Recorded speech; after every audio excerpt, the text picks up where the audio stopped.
SHOAP TV ప్రేక్షకులకి నమస్కారం.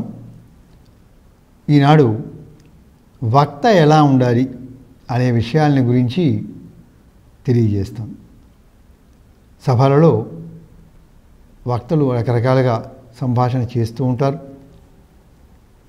అలాగే పాఠశాలలో కానీ కళాశాలలో కానీ విద్యార్థుల్లో ఇటువంటి వక్తృత్వ లక్షణాలన్నీ కూడా బాగా పెంచడం కోసం అని చెప్పి నేర్పడానికి వక్తృత్వ పోటీలు కూడా ఏర్పాటు చేస్తూ ఉంటారు.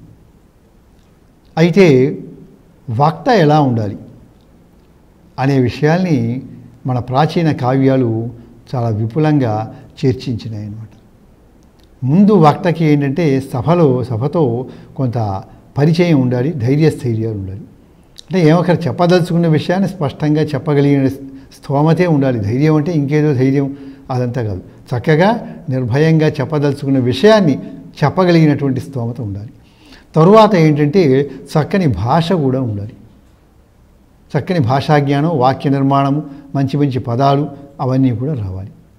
అయితే కేవలం వినడానికి ఇంపుగా ఉన్నటువంటి పదాలు వస్తున్నట్టుగా చెబుతూ ఉంటే ఎప్పుడో ఒకసారి చెబితే తప్ప మొత్తం ప్రసంగం అంతా కనుక అదే ఉండి ఇంకా సారాంశం లేకపోతే అది కూడా వక్త యొక్క లక్షణం కాదు. అందుకని మన ప్రాచీనులు ఏం చెప్పారంటే వక్త 10,000 10,000 మందిలో ఒకడు నిజమైన వక్త ఉంటాడు అంటే అది ఎంత కష్టం అనేది మనం అర్థం చేసుకోవాలన్నమాట చెప్పారు. అంటే శూరులైనా ఉండవచ్చు, పండితులైనా ఉండవచ్చు, కానీ వక్తలు మాత్రం చాలా కష్టము అని చెప్పి చెబుతుంది. ఏదో ఒక విషయాల్ని తీసుకుని మనం ప్రతిపాదన చేస్తూ మాట్లాడటం అనేది కాదు. మాట్లాడటం వేరు, స్పీకర్ వేరు, గుడ్ స్పీకర్ వేరు అనమాట, మంచి వక్త వేరు అనమాట. వక్తలు కొద్దిమంది మాత్రమే ఉంటారు. అనేక మంది వాళ్ళ యొక్క వచన విన్యాసాల్ని సభలో వినిపిస్తున్నప్పటికీ కూడా, అందరూ ఆమోదిస్తున్నప్పటికీ కూడా కొంతమంది మాత్రమే మంచి వక్తలుగా ఉండగలుగుతారు. ఆ వక్త యొక్క లక్షణాలు ఏమిటి, ఏ లక్షణాలని మనం అభివృద్ధి చేసుకుంటే మనం కూడా మంచి వక్తలం అవుతాము అనేది మనం తెలుసుకోవాలి. దీనికి చెబుతాడు. ఒక ఘట్టాన్ని తీసుకుని శిశుపాలుడు చాలా దుర్మార్గాలు చేస్తూ ఉన్నాడు. అప్పుడు ఏం చేయాలి? ఒక పక్క ఇదే సమయంలో ధర్మరాజు నేను యజ్ఞం చేస్తున్నాను రావాల్సిందే అని పాండవులకి పిలిపించాడు, వీళ్ళకు కూడా పిలిచాడు. మిగతా రాజులందరికీ చెప్పాడు. ఈ పాండురాజుకి బంధువులు ఎవరైతే ఉంటారో పాండవులకి దూరంగా ఉండే ఆ బంధువుల్ని పిలిచాడు, కౌరవుల్ని పిలిచాడు, అందరినీ పిలిచాడు అనమాట. అలాగే శ్రీకృష్ణుడిని కూడా పిలిచాడు. అప్పుడు కృష్ణుడికి ఏం చేయాలో తోచలేదు. ఒక పక్క శిశుపాలుడి మీద దండయాత్రకి వెళ్ళాలా, లేకపోతే అది మానేసి మనం ఇటు ఈ ధర్మరాజు చేసేటువంటి యజ్ఞానికి వెళ్ళాలా అని సందేహం వస్తుంది. వచ్చినప్పుడు ఆయన ఒక సమావేశం ఏర్పాటు చేస్తాడనమాట. అంటే అత్యవసరంగా మంత్రివర్గ సమావేశం ఏర్పాటు చేసినట్టుగా ఆయన ఒక సమావేశం ఏర్పాటు చేస్తాడు. దాంట్లో బలరాముడు, ఉద్ధవుడు అనే వాళ్ళిద్దరూ పక్కన ఉంటారు. వాళ్ళిద్దరినీ కూర్చోబెట్టుకుని ఆయన చెబుతాడు. అది ఎలా చెబుతాడు అంటే యావదర్థపదాం వాచం ఏవమాదాయ మాధవ అన్నాడు. కృష్ణుడు చెప్పాడు, క్లుప్తంగా విషయం చెప్పేశాడు. దీని మీద మీరు చర్చించి ఏ విషయం తేల్చండి అన్నాడు. మీరు ఏం చెప్తే నేను చేస్తానన్నాడు అని మంత్రులకి స్వేచ్ఛ ఇచ్చేశాడు, సలహాదారులకి. ఆయన ఎలా చెప్పాడు కృష్ణుడు అంటే ఒక కొద్ది నిమిషాలు మాట్లాడాడు, ఒక 5 నిమిషాలు మాట్లాడాడు. అది ఎలా ఉందంటే చాలా అద్భుతంగా ఉందిట. దాన్ని వర్ణిస్తాడు. ఎట్లా ఉందంటే మనం మాట్లాడేటప్పుడు ఏ భావాలు చెప్పాలి అనుకుంటున్నామో ఆ భావాలు చెప్పడానికి ఎన్ని వాక్యాలు కావాలో, ఒక్కొక్క వాక్యంలో ఎన్ని పదాలు ఉండాలో, అవి ఏ పదం తర్వాత ఏ పదం పొదిగినట్టుగా రావాలో ఇదంతా ఆలోచన చేసుకోవాలి అంటాడు కవి. ఎలా ఉండాలంటే ఏ విషయం అయితే మనం చెప్పదలుచుకుంటున్నామో ఆ విషయం ఖచ్చితంగా సరిపోవాలి. ఒక మాట ఎక్కువగా మాట్లాడినట్టు ఉండకూడదు, ఒక మాట తగ్గినట్టు ఉండకూడదు.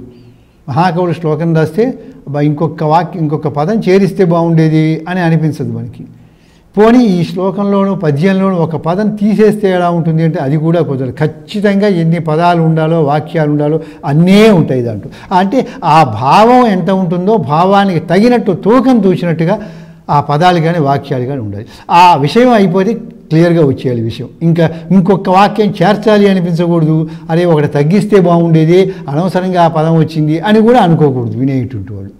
అలా తూకం తూచినట్టుగా చెప్పాట కృష్ణుడు.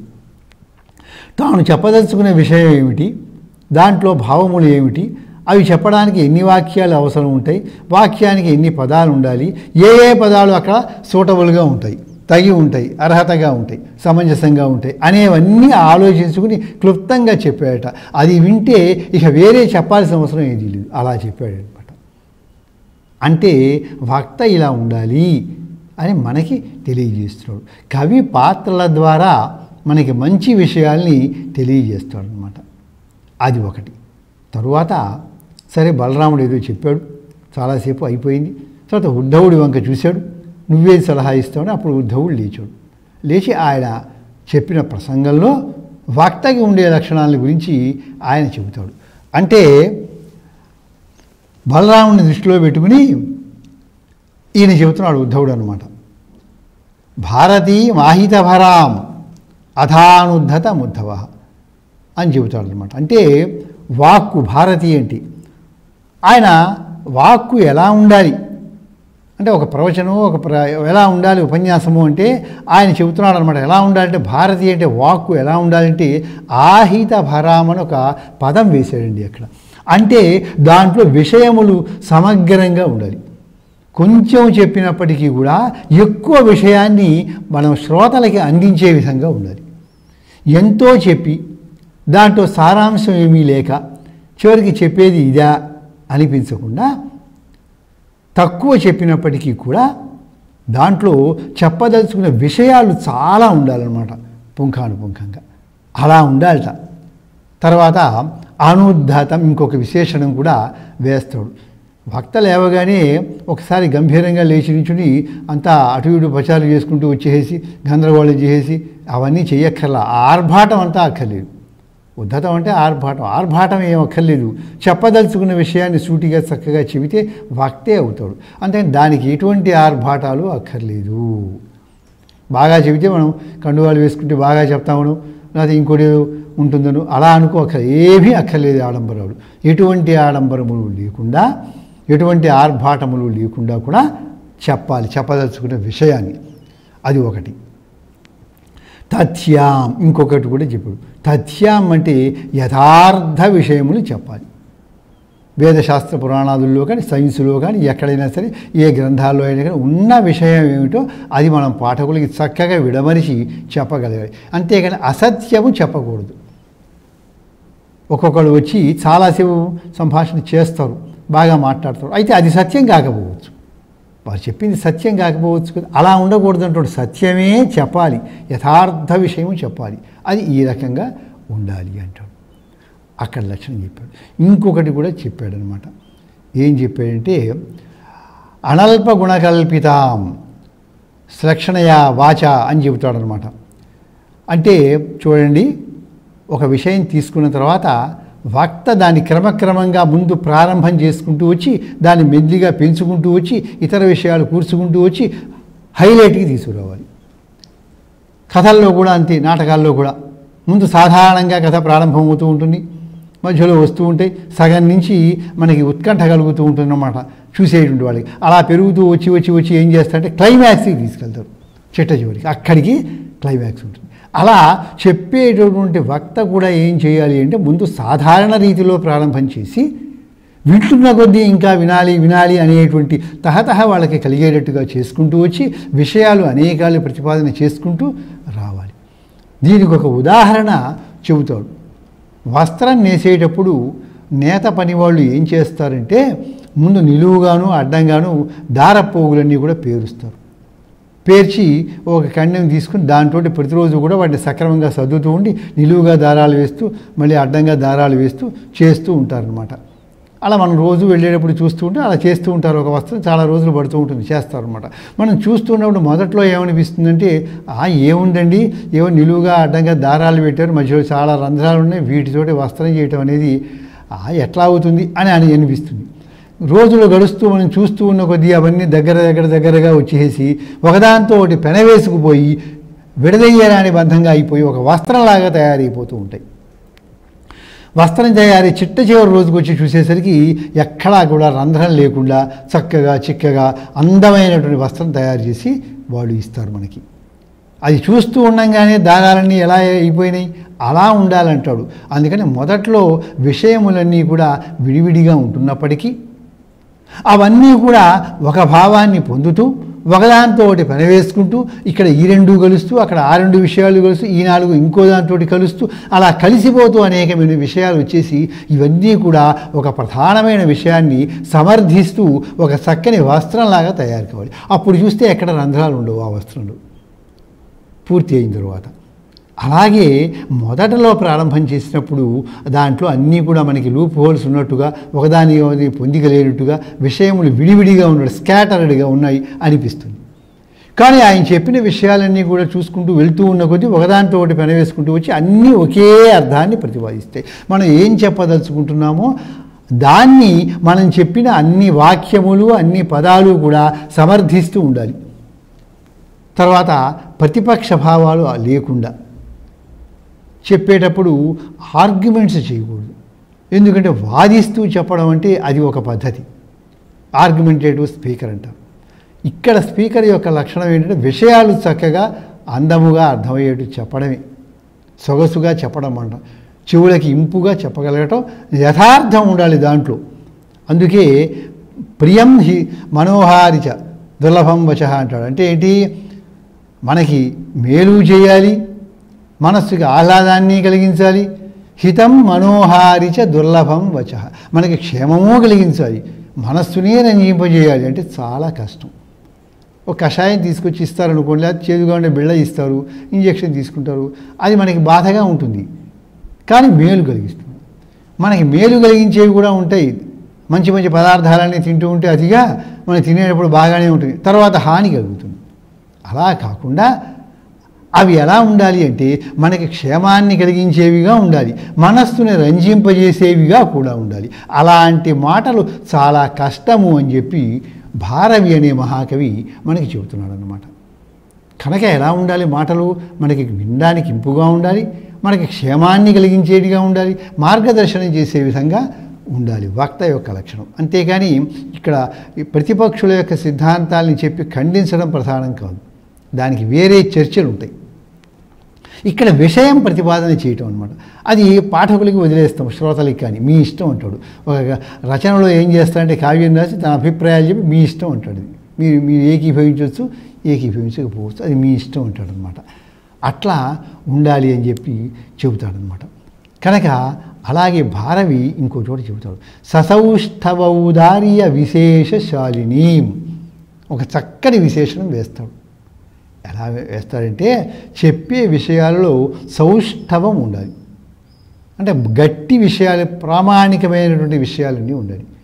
తర్వాత చెప్పే విధానంలో కూడా లాలిత్యం ఉండాలి, ఔదార్యం ఉండాలి, మనస్సుకి హత్తుకునేలాగా చక్కగా విషయాలు చెప్పాలి. కఠినమైన విషయం తీసుకున్నప్పటికీ కూడా దాన్ని సరళం చేసి ఎలా చెబితే పాఠకులకి లేదా విద్యార్థులకి అర్థమవుతుందో ఆ రకంగా వక్త కానీ ఉపాధ్యాయుడు కానీ చెప్తాడనమాట. అలా చెబితే మంచి వక్త లేక ఉపాధ్యాయుడు అనిపించుకుంటాడు. వాళ్ళకి వచ్చే సందేహాలు కూడా ముందు ఆలోచించి వాళ్ళు అడగకుండానే మనం తీరుస్తాం మన సంభాషణ ద్వారా అనమాట. అది కూడా వక్త యొక్క లక్షణం అనమాట. తరువాత ఇంకో ఘట్టంలో చెబుతారండి, ఏమిటంటే దుర్యోధనుడు వాళ్ళందరూ కూడా రాజ్యాన్ని అపహరించారు, పాండవులు అడవులకు వచ్చేసారు, కష్టాలు పడుతున్నారు. ఇప్పుడు ఏం చేయాలి ఇంకా తెలుసుకుని ఉంటే ఒక వేగుల వాడిని పంపించారు, ఒక గూఢచారి వెళ్ళాడు, వీళ్ళు విషయాలు తెలుసుకుని వచ్చాడు. మరి వాళ్ళ ప్రవర్తనలు ఇలా ఉన్నాయి కదా, మనం ఎంతకాలం ఎలా ఏం చేయాలి ఇప్పుడు అని ఒక సమావేశం వేసుకున్నారు అడవుల్లో ఉన్నటువంటి పాండవులు. అప్పుడు చెబుతాడు, ఒక భీముడు మాట్లాడతాడు, ధర్మరాజు చెబుతాడు, ద్రౌపది చెప్తే అప్పుడు ద్రౌపదీదేవి మాటల ద్వారా కూడా చెప్పిస్తాడు వక్త ఎలా ఉండాలి అనే విషయాలు మనకక్కడ ఆ కవి తెలియజేస్తాడు. ఒక చిన్న శ్లోకంలో ఎలా ఉందో చెబుతారనమాట. అసలు ప్రధానంగా ఒక వక్తృత్వం ఎట్లా ఉండాలంటే, స్ఫుటతానపదైరపాకృత నచన స్వీకృతమర్ధ గౌరవం రచిత పృథగర్ధత గిరాం నచ సామర్థ్యమపోహితం క్వచిత్. 4 లక్షణాలు ఆ శ్లోకంలో చెప్పబడి ఉన్నాయి. అవి ఏమిటి అంటే, మొట్టమొదట ఏంటంటే స్ఫుటత, స్పష్టంగా ఉండాలి చెప్పదలుచుకున్న విషయం. అంటే క్లారిటీ ఉండాలి. అసలు ఏ విషయాన్ని చెప్పదలుచుకుంటున్నామో అది క్లియర్గా పాఠకుడికి అర్థం కావాలి. రచనలో అయితే వాకి చెప్పేటప్పుడైతే శ్రోతకి అర్థం కావాలి. అంతేగాని ఇదంతా డౌట్ఫుల్గా ఉంది, యాంబిగస్గా ఉందండి, సందేహంగా ఉంది, అనేక సందేహాలు వస్తున్నాయి, దీంట్లో విషయం మాకు అర్థం కాలేదు అన్నట్లుగా ఉండకూడదు వక్త చెబితే దాన్ని ఖండించుకోవచ్చు మీరు, కానీ ఆ చెప్పిన విషయం మాకు అర్థమైంది అనాలన్నమాట. కనుక స్పష్టత అనేది ఉండాలి చెప్పిన విషయాలు. అంతేకాని 2 అర్థాలు వచ్చేట్టు, మనం ఏం చెప్తున్నామో తెలియకుండా ఉండేట్టు అట్లా ఉండకూడదండి. స్పష్టముగా చెప్పదలుచుకున్న విషయం ఉండాలి. తరువాత మనం చెప్పేటువంటి మాటల వలన ఒక్కోసారి ఆడంబరం చేస్తాం, వాగాడంబరం అంటాం. మాటల ద్వారా రకరకాల ఆడంబరాలు ప్రదర్శిస్తాం. వాటి వల్ల ఏమైపోతుంది, అసలు విషయం మరుగున పడిపోతుంది. మనం అన్నమాట అంటూ ఉంటాం, చివరిలో ప్రాసలు వచ్చేట్టు మాట్లాడటం, ఇలా అంటే వినేటప్పుడు బాగుంటుంది కానీ చెప్పదలుచుకున్న విషయం కాస్త వెళ్ళిపోతుంది. తరువాత వాటిల్లో అర్ధ గౌరవము ఉండాలి. చెప్పిన విషయాలన్నీ కూడా అవి ఆలోచించదగినవిగా ఉండాలి. ఏవో విషయాలంటే అని కాదు, వాటి గురించి తప్పకుండా మనం ఆలోచించాలి, ఆ కృషి చేయాలి, అవి తెలుసుకోవాలి అన్నట్లుగా ఉండాలి. తరువాత ఏ విషయానికి ఆ విషయం స్పష్టత ఉండాలి. అనేక విషయాలు, ఒక మహా విషయాన్ని తీసుకుని చెప్తున్నప్పుడు దాంట్లో అనేకమైన చిన్న చిన్న విషయాలు చెప్పుకుంటూ వస్తూ ఉంటాం. ఈ చిన్న చిన్న విషయాలు కూడా దేనికి దానికి స్పష్టత ఉండాలి. దాంట్లో ఇంతకీ ఏంటంటే సామర్థ్యం ఉండాలి. చెప్పిన సామర్థ్యం అంటే ఏంటి, ఒక వక్త సంభాషణ చేసిన తర్వాత అది ఏదైనా కావచ్చు, విషయం అనేది అది సమాజానికి నచ్చింది కావచ్చు, నచ్చంది కావచ్చు, ఏదైనా కావచ్చు అండి. విషయాన్ని ఏ విషయమైనా ప్రతిపాదన చేసుకోవచ్చు వక్త. ఆ విషయం విన్న తరువాత నాకు వంట పట్టింది, బాగా హత్తుకుంది మనస్సుకి అనేటువంటి అభిప్రాయం వినే వ్యక్తికి రావాలి. ఇలా ఉండాలి అని చెప్పి లక్షణాలు చెప్పారు. ఇంకొక చోట ఏం చెబుతున్నాడంటే, రమణీయం అక్కడ 2 విశేషణాలు వేశాడు. రమణీయం బహుసారం చెప్పి 2 వాక్యాలు చెప్పాడు. ఏంటంటే ఎలా ఉండాలి ఒక స్పీచ్ అనేటువంటిది అంటే చెప్తున్నాడు, అందముగా ఉండాలి. మొట్టమొదట అసభ్యకరమైనటువంటి పదాలు కానీ అసభ్య సన్నివేశాలని కానీ మనం చెప్పకూడదు నోటి వెంట. ఇప్పుడు కూడా సభ్య సమాజంలో ఉంటున్నాం కనుక చక్కగా అందరినీ అలరించేటట్టుగా చక్కని వాగ్జాలం ఉండాలన్నమాట. కనుక రమణీయంగా ఉండాలి. తర్వాత సారాంశం ఎక్కువ ఉండాలి, బహుసారం, ఎక్కువ సారాంశం ఉండాలి. అంటే చెప్పిన విషయాలు, చెప్పిన సమయం తక్కువ, చెప్పిన విషయాలు ఎక్కువ, అవి చాలా విలువైనవి అన్నట్లుగా ఎవరైతే చెబుతాడో నిశ్చితం సఖలు వాగ్మి, వాణ్ణే మంచి వాగ్మి, గుడ్ స్పీకర్, ఆరేటర్ అని పిలుస్తూ ఉంటాం అన్నమాట. అలా కాకుండా చాలా సమయం తీసుకుని చెప్పి, వక్త అంటే ఎక్కువ సమయం మాట్లాడాలనే విషయం ఉంటే ఎక్కువ సమయం, లేకపోతే విషయాన్ని బట్టి సమయాన్ని కుదించుకుంటాం అన్నమాట. అలా కాకుండా సారాంశం ఏమీ లేకుండా అనేకమైన విషయాలు ఎంతో సమయాన్ని వెచ్చించి కనుక చెప్తూ ఉంటే దాన్ని ఏమంటారంటే విప్రలాపీ సహా అన్నాడు. అది ఏంటంటే ఏదో మాట్లాడు వావదూకుడు. అంటే బాగా మాట్లాడితే వక్త అంటాము, బాగా లేకపోతే వావదూకుడు, అతివక్త అంటాడు, వాచాలుడు అంటాం. అంటే ఏదో ఒకటి మాట్లాడాలని చెప్పి రకరకాలుగా మాట్లాడాడు తప్ప ఒక అందిగా పొందిగా లేదండి తీసుకున్న విషయానికి అంటాం. అలా ఉండకూడదు అని మనకి అక్కడ ఆ శ్లోకంలో చెప్పబడినటువంటి విషయం ఇది. తర్వాత చివరిగా ఒక్క వాక్యం చెబుతా. అసలు ముందు వక్తకి తెలియాల్సింది ఏమిటంటే, మనం ఏం చెప్పదలుచుకుంటున్నామో ఆయనకి తెలియాలనేది ఒకటి. అంతకంటే ముఖ్యం ఇంకోటి ఉంటుంది, మనం ఏం చెప్పకూడదో తెలియాలి ముందు. అందుకే a speaker must know what should not speak. ముందు వక్తకి కావాల్సింది ఏంటంటే ఏం చెప్పాలో కాదుటండి తెలియాల్సింది, అసలు ఏం మాట్లాడకూడదో తెలియాలి ముందు. సభలోకి వచ్చిన తర్వాత మనం ఏం మాట్లాడాలి, ఎవరైనా ఇబ్బంది పెడుతుందా, కించపరుస్తుందా, లేకపోతే ఆ మాట ఏమీ బాగులేదా, పెడుసుగా ఉందా వినేవాడికి, అనొచ్చా అనకూడదా, సందర్భం ఏంటి, ఇవన్నీ చూసుకుని చెప్పాలన్నమాట. కనుక ఏమి చెప్పాలో తెలియటం ఎంత అవసరమో అంతకంటే ఎక్కువ అవసరం దేనికి ఉందంటే అసలు ఏం చెప్పకూడదు. అందుకే మనం చెప్తూ ఉంటాం సామెతలు, శుభాలు పలకమంటే ఆ శుభాలు పలుకుతూ ఉంటాడు రా వీడు ఎప్పుడు అని లోకంలో అనుకుంటూ ఉంటారు సార్. ఆ రకంగా ఏం చెప్పాలో కంటే ఏం చెప్పకూడదు, ఏ మాట అనకూడదో ముందు గమనించుకోమని చెప్పి ఒక ఆంగ్ల రచయిత ఈ విషయాన్ని తెలియజేశాడు. ఇలా వక్త ఎలా ఉండాలనే విషయాల గురించి గ్రంథాల్లో ఉన్న విషయాలన్నీ మీకు నేను తెలియజేశాను. స్వస్తి.